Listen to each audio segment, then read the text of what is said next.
গল্পের নাম হাড় গিলে হাড়ি। এক ছিল হাড় গিলে, নাম তার হাবলু।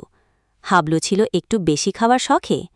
একদিন সে হাটে ঘুরতে ঘুরতে এক বাড়িতে ঢুকল। দেখল রান্নাঘরে রাখা এক মাটির হাঁড়ি, ভেতরে কি যেন সুগন্ধ। হাবলু ভাবল, এই তো স্বর্গ পেলাম। সে মাথা ঢুকিয়ে দিল হাঁড়ির ভেতর।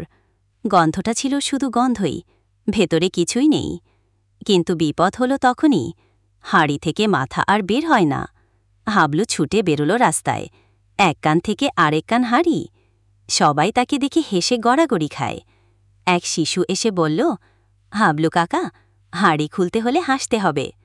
হাবলু বলল, হাসলে কেমন করে খুলবে? শিশু বলল, আপনি হাসলে গাল চিকন হয়, তখন হাঁড়ি বের হবে। হাবলু হাসতে লাগল, হি হি হি, আর সঙ্গে সঙ্গেই হাঁড়ি খুলে গেল। তখন হাবলু বলল, এবার থেকে আগে খাবার দেখি, পরে মাথা দিই।